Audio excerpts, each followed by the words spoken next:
देखना है lens formula आज स्थापित करना है। इसके लिए आपको 2 पॉइंट्स याद रखने, पहले ये जो चित्र आपको दिख रहा है, दूसरा ये अपवर्तनांक का सूत्र। अगर आपको अपवर्तनांक का सूत्र याद नहीं है तो लेंस फार्मूला आपसे कभी स्थापित नहीं होगा। तो ये 2 चीज आपको याद रखने, तो पहले आप इसको याद कर लीजिए, फिर जो है वीडियो देखिएगा, तब आपको समझ में आएगा।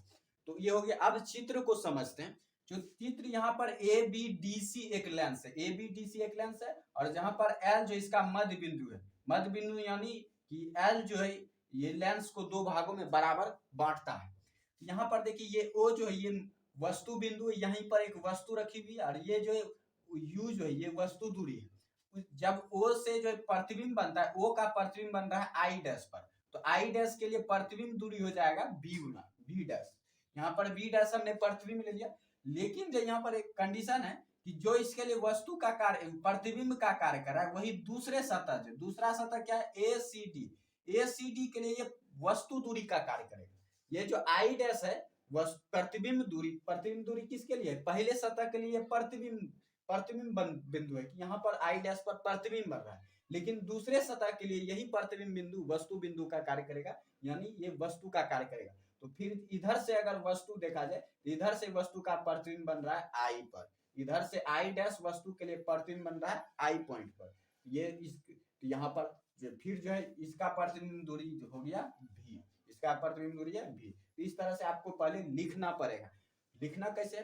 चित्र का आराम से वर्णन करना कि माना कि ABDC एक लेंस है जिसके 2 सतह हैं ABD और ACD। तो पहले सतह ACD के लिए वस्तु दूरी है U और वस्तु बिंदु है O, जिसका प्रतिबिंब बनता है I डैश बिंदु पर, जिसकी प्रतिबिंब दूरी है B डैश, जो कि दूसरे सतह ACD के लिए वस्तु बिंदु और वस्तु दूरी का कार्य करता है, और जिसका प्रतिबिंब बनता है I बिंदु पर और जिसकी प्रतिबिंब दूरी है V।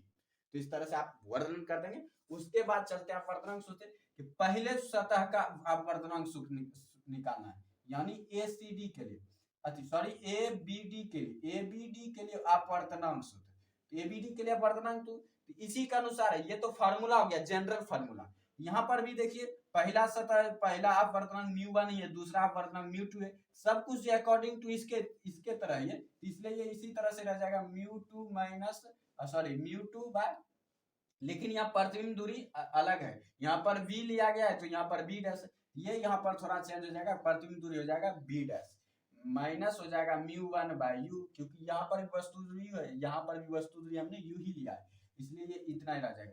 फिर बनेगा μ2 माइनस μ1, और यहाँ पर इसकी वक्रता त्रिज्या है R1, वक्रता त्रिज्या R1 पहले सतह के लिए हो गया, तो यहाँ पर ये हो गया समीकरण। अब चलते हैं दूसरे सतह जो है ACD के लिए। ACD के लिए जो है अब चलते हैं, ACD के लिए कुछ उलट पुलट होगा। उलट पुलट क्या होगा? जो इसके लिए प्रतिबिंब दूरी था, इसके लिए जो है ये वस्तु दूरी का कार्य करेगा, यानी μ2। देखिए यहाँ पर जो है ये इधर से अगर देखेंगे तो ये पहला अपवर्तनांक हो जाता है और ये दूसरा अपवर्तनांक। तो यहाँ पर देखिए दूसरा अपवर्तनांक पहला अपवर्तनांक हो गया, पहला अपवर्तनांक दूसरा अपवर्तनांक हो गया। जब हम इधर से सॉल्यूशन करते हैं, इधर से दूसरे सतह ACD से, इसलिए जो अपवर्तनांक भी चेंज हो जाएगा। तो अपवर्तनांक क्या चेंज हो जाएगा? जो μ2 था वो μ1 बन जाएगा, और जो μ1 था वो μ2 बन जाएगा। तो इस तरह से ये हो जाएगा। अब अपन जो यहाँ पर देखिए ये है प्रतिबिंब दूरी, तो प्रतिबिंब दूरी इसके लिए क्या है? इसके लिए प्रतिबिंब दूरी है V, I डैश वस्तु के लिए प्रतिबिंब दूरी है V, ये हो जाएगा V। और इसकी जो वस्तु दूरी है, तो इसकी वस्तु दूरी है दूसरी सतह की B डैश I डैश तक, तो B डैश जो है इसकी वस्तु दूरी हो जाएगी, ये हो गया। अब उसके बाद μ2 तो यहाँ हो जाएगा μ1 तो यहाँ हो जाएगा μ2, और वक्रता त्रिज्या इसके लिए है R2, ये हो गया R2। अब ये हो गया समीकरण दूसरा।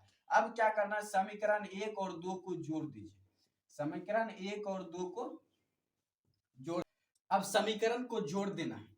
जब जोड़ने पर देखिए यहाँ पर μ2 bye V1 minus μ1 bye U, फिर इसका जो लेना है LHS, तो ये हो जाएगा μ1 by V minus μ2 by V dash is equal to हो जाएगा μ2 माइनस μ1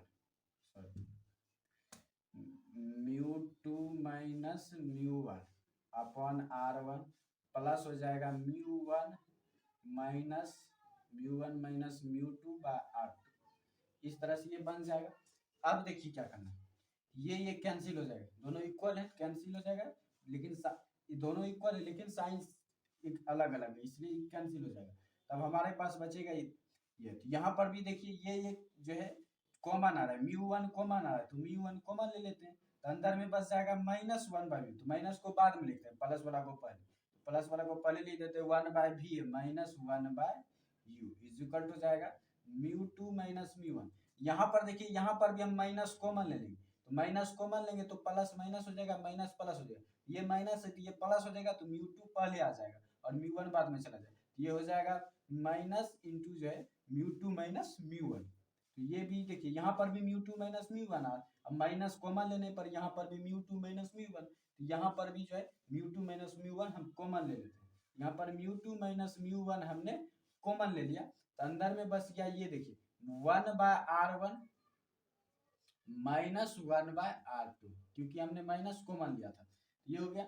अब देखिए ये स्थिर रखते हैं, इसको साइड चेंज करा देते हैं, तो 1/v -1/u is equal to μ2 -μ1 bye μ1, तो इस तरह से ये हो जाएगा इंटू 1/r1 -1/r2 हो जाएगा। तो इस तरह से ये जो है आपने जो निकाला अभी, यही लेंस फार्मूला है। तो इस तरह से आप स्थापित कर सकते हैं बड़ी आसानी से, बस ये 2 पॉइंट आपको याद रखने और फिगर को समझना है और समझाना भी।